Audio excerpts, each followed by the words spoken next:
जिसका दिल कहते हैं, जो दिल एक जिंदा इंसान के अंदर 24 घंटा धड़कता रहता है। ये इलाका सियासत के अंदर साल के 12 महीने, दिन के 24 घंटे, मिनट के 60 सेकंड अपनी धड़कन के तरह ये इलाका धड़कता रहता है और अपनी सियासी बेदारी का सबूत देते रहता है। दोस्तों, आज ये हमारा दूसरा इंतखाबी जलसा आम है।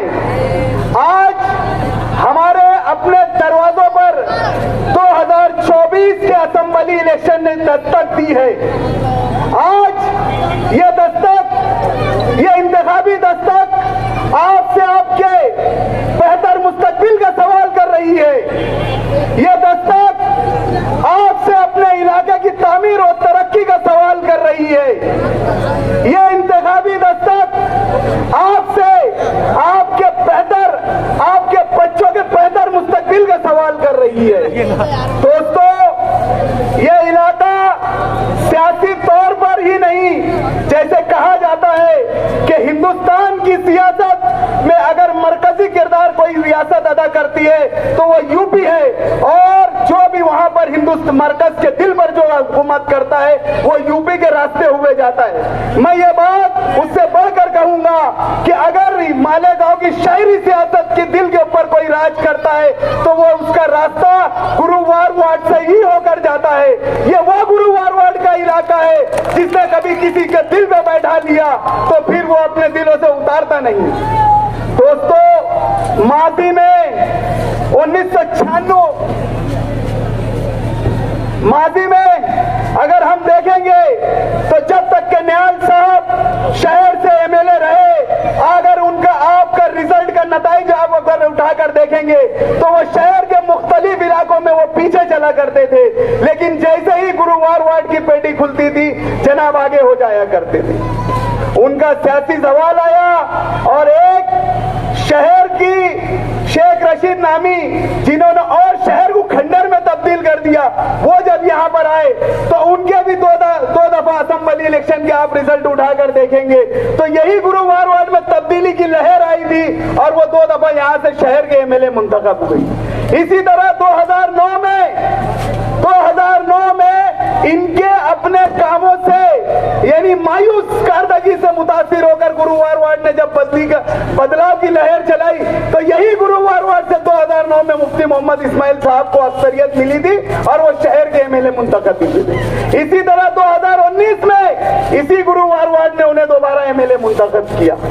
मेरे दोस्तों, बुजुर्गों, यहाँ पर एक सियासी घराना वो आकर कहता है कि गुरुवार वार्ड किसी की जागीर नहीं, बल्कि वो समझते हैं कि गुरुवार वार्ड उनकी अपनी जागीर है।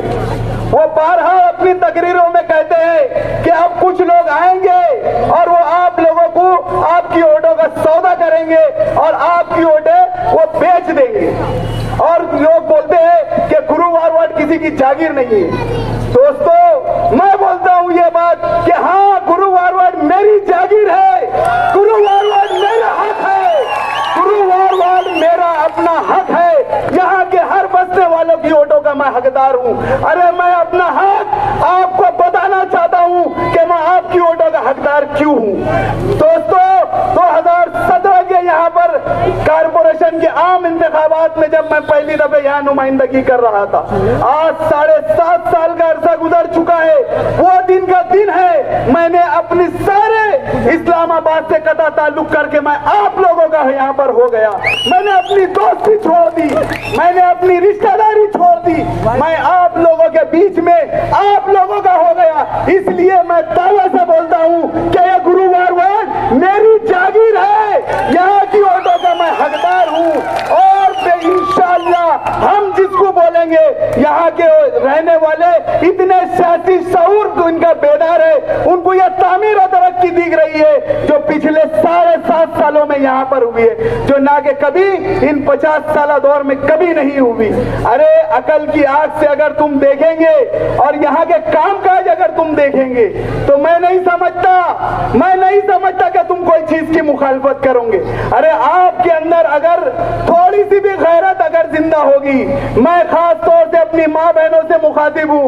मैं खास तौर से मेरी उन गैरत माँ बहनों से मुखातिब हूँ। अरे क्या 200 और 300 रुपया लेकर आप अपना जमीर बेचने के लिए निकले हैं? तो मेरी माँ बहनों से मेरी आपसे यह अपील है कि आप यहाँ के इलाके के तामीर और तरक्की को देखिए।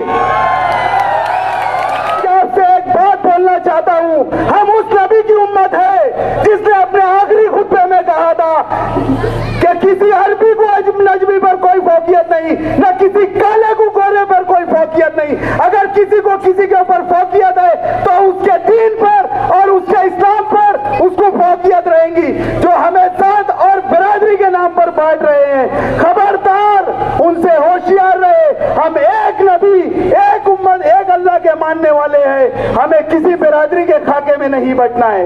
आज ये इलेक्शन अच्छाई और बुराई के बीच में होने जा रहा है। ये शहर इस बात को महसूस कर रहा है, ये शहर देख रहा है, और ये शहर देखे ना देखे, यहाँ की मेरी माँ बहनें देख रही है कि यहाँ पर जो भी बुराई पनप रही है, यहाँ भी जो बुराई पनप रही है, कुत्ता गोली, नशाउर दवाएं और जुआ सट्टा, इनकी पुष्ट बुनाई, इनके पीठ के पीछे आखिर कौन खड़ा है आप देख रहे होगे, आप इनको समझ रहे होगे।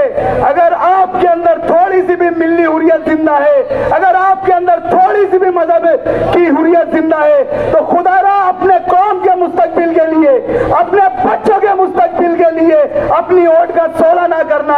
अरे दोस्तों, अगर आज नहीं जागे तो यकीन मानो आने वाला दौर, आने वाला वक्त आप लोगों को हमेशा 25 साल के खड्डे में लेकर चला जाएगा। आज हमें सियासी तौर पे बेदार होना है। इन इलाकों में जो तामीर और तरक्की कामकाज हुए हैं, इसको हमें मद्देनजर रखते हुए, अरे इन 5 सालों में, 7.5 सालों में हम आपके बीच में मौजूद रहे।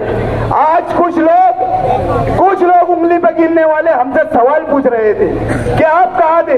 अरे ठीक है, मुफ्ती साहब नहीं आए, लेकिन हम तो आपके बीच में खड़े थे ना, हम आपके हर वो मसाइल के लिए खड़े थे ना।